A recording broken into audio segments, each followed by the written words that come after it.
오늘은 부활 논쟁이라는 제목으로 나누고자 합니다. 본문은 마태복음 22장 23절에서 33절까지이죠. 문학구조는 교차대고적 구조예요. A와 A-는 질문자 행동이라면은 B와 B-는 구약의 인용구, C와 C-는 부활의 상황, 메인 테마는 성경과 하나님의 능력이에요. 내용을 단락져 보면은 세 단락으로 구분할 수 있겠죠.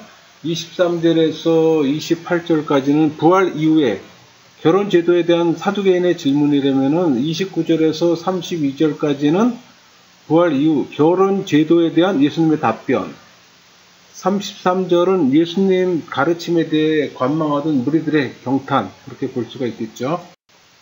23절 부활이 없다 하는 사두개인들이 그날 예수께 와서 물어 이르되, 본문에서는 지금 새롭게 사두개인들이 등장합니다.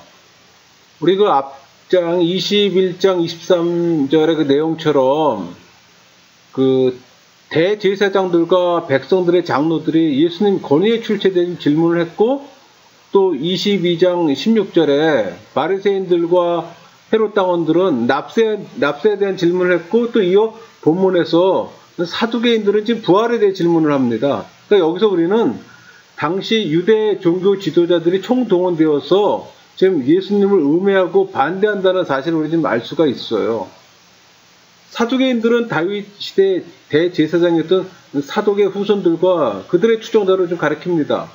그날은 유대 지도층의 세 파가 예수님을 시험한 그날, 그러니까 화요일이죠. 질문의 날이었어요. 그러니까 바리새인들과 헤롯 당원들의 실패를 보고 사두개인들은 자신들의 입장과 논리로 예수님을 좀 굴복시킴으로써 예수님과 함께 경쟁자들을 다 제압해서 자신들의 우월성을 지금 드러내고자 했던 겁니다. 그래서 이 사건은 사두개인들이 예수님과 직접 관계한 유일한 경우예요. 그러니까 그들은 예수님이 바리새파 전통적 부활 교리를 받아들이고 있는 것을 알고 있었어요. 그래서 사두개인들은 그 교리의 모순점을 좀 공격하고 백성들의 인기가 최고조로 달한 이 선생님이신 예수님으로 하여금 대답할 수 없게끔 만들어 해서 망신을 좀 주고자 했던 겁니다.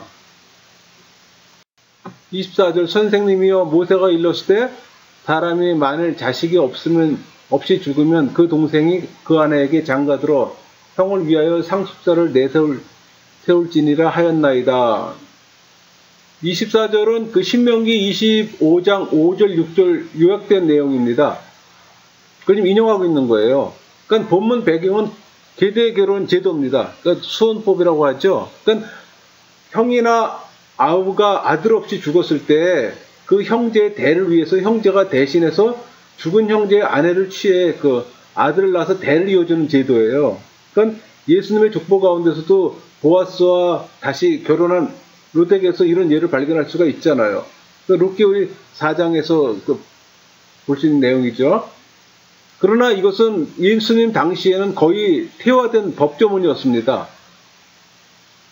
여기서 그 세울지니이다, 아나스테이스, 그러니까 일으키다, 라이즈업이죠. 일으키다 뜻이에요. 그러니까 계대 결혼은 자식이 없음으로 인해 가문이 끊긴 것을 가장 큰 재앙으로 여겼던 고대 사고에 그 뿌리를 두었습니다. 그러니까 형수와의 결혼에서 낳은 첫 아이는 죽은 형제의 법적인 아들로 간주되어서 죽은 형제의 이름을 물려받고 그의 족보에 오르고 또 그가 상속자가 되는 거예요. 25절 우리 중에 7형제가 있었는데 마지가 장가 들었다가 죽어 상속자가 없으므로 그 아내를 그 동생이 물려주고, 지금 사두개인들은 계대 결혼 제도로 부활 교리에 대한 논쟁을 지금 벌이면서 등장시킨 형제들의 수를 7명으로 언급합니다. 7이라는 숫자는 상징적으로 충만, 완전이라는 뜻을 갖고 있죠. 그러니까 사두개인들은 무한정적인 그 연속을 염두에 두고 완전을 나타내는 숫자 7을 사용한 겁니다. 사실 뭐 2명만 언급해도 될 그런 질문을 7이라는 숫자를 사용한 이유는 그들이 부활 교리의 타당성을 전면적으로 지금 부정하고 조롱하기 위함이에요. 그래서 물려주고, 아페켄, 자신으로부터 떠나버리다, 뭐 허락하다, 용서하다 그런 의미 갖고 있죠. 그러니까 먼저 죽은 자는 자신의 아내를 자신으로부터 떠나보내 자신의 동생에게 가는 것을 허락하는 겁니다. 그러니까 다른 복음서 우리 마태복음 12장 뭐 20절이나 누가복음 20장 29절에서는 그의 아내를 그 동생이 물려주고라는 그런 구절은 없어요. 그러니까 마태만 이러한 표현을 기록한 이유는 마태의 독자는 유대인으로서 구약의 결혼법에 대해서 아주 익숙한 자였어요. 그러니까 마가복음과 누가복음의 독자는 이방인이잖아요. 그러니까 이런 관습에 낯설었기 때문에 굳이 그걸 표현할 필요가 없었던 거예요. 그래서 마태는 사두개인의 질문을 여과 없이 그대로 기록했고, 또 마가와 누가는 가능한 한 독자들이 성경을 읽을 때 거부감을 줄이기 위해서 이 부분을 생략하고 간단하게 기록한 겁니다. 26절, 그 둘째와 셋째로 일곱째까지 그렇게 하다가, 지금 26절은 첫째부터 일곱째까지 지금 똑같은 방법으로 죽고 형수를 취했다는 겁니다. 그러니까 참으로 좀 억지스러운 일이죠. 그러니까 쉽게 일어날 수 없는 일을 지금 예를 들어서 사두개인들은 예수님을 올무에 걸리게 하려고 해서 지금 안간힘을 쓰고 있는 겁니다. 27절, 최후에 그에도 죽었나이다. 사두개인의 시각에서 볼 때 그 여인의 죽음은 지상에서 삶뿐만 아니라 그 이상의 그 어떤 가능성도 바랄 수 없는 완전한 종교를 지금 보았습니다. 자, 28절, 그런즉 그들이 다 그를 취하였으니 부활 때 일곱 중에 누구의 아내가 되리이까. 그러니까 사두개인들이 바리새파와 부활을 믿는 자들의 입을 막기 위해 지금 만들었던 질문 같아요. 그러니까 그들이 노리는 거는 분명 부활 후의 삶이 이 세상의 삶과 일치한다면 부활한 그 여인은 근친상간의 결혼의 제 책임을 지든지 아니면 그 형제들 중 한 아내로 지목이 되어야 합니다. 또 부활 후에 누구의 아내가 될 것인지 그 대답을 주지 못한다면 부활의 개념은 불합리한 것이 되는 거예요. 그러니까 사두개인들이 제기한 이 질문은 부활이 없다는 것을 강조하기 위한 그들의 논리를 좀 잘 보여줍니다. 29절, 예수께서 대답하여 이르시되 너희가 성경도 하나님의 능력도 알지 못하는 고로 오해하였도다. 성경은 구약 전체를 가리킵니다. 또 예수님은 부활 교리가 성경 전체에 걸쳐서 지지받고 있다는 걸 지금 가르치고 있는 거예요. 왜냐하면 성경이 예수를 증거하고 있는데 만약 부활 교리가 모든 성경에서 가르쳐지지 않는다면 예수님의 부활도 불가능한 것이 되고 말기 때문이에요. 그러니까 예수님의 눈에는 모세 오경을 잘 믿는다는 사두개인들이 성경을 지금 부인하는 것으로 보였는데 그것은 그들이 부활에 대한 성경의 명백한 교훈을 지금 받지 않았기 때문입니다. 여기서 하나님의 능력, 디나미스 투데오죠. 말씀으로 무에서 유를 창조하시는 능력을 얘기합니다. 알지 못하는 거로 메 에이토테스, 문자적으로는 보지 못했으므로 그런 뜻이에요. 그러니까 이 말씀은 눈으로 성경과 피조계를 보면서도 그 안에서 진리와 하나님의 능력을 깨닫지 못하는 유대 지도자들에 대한 책망입니다. 그러니까 사두개인들은 세상 철학으로 성경과 하나님을 판단한 거예요. 오해하였도다, 플라나스테, 너희가 너희 자신을 위하여 스스로 기만하고 있다는 뜻이에요. 그러니까 이것은 그들의 마음의 완악함과 하나님 진리에 대해서 지금 무감각한 상태를 지적하고 있는 겁니다. 그러니까 사두개인들은 구약 성경에 대한 바른 지식과 하나님의 행하시는 전능하심에 대한 체험적 이해가 지금 없었어요. 바로 이것이 부활에 대한 잘못된 신학을 가지게 된 이유라고 지금 예수님께서 지적하고 있는 거예요. 30절에서 32절에 나오는 예수님의 대답은 성경과 하나님 능력에 대한 사두개인들의 무지를 구체적으로 지적하시는 겁니다. 볼까요? 부활 30절, 부활 때는 장가도 아니가고 시집도 아니가고 하늘에 있는 천사들과 같으니라.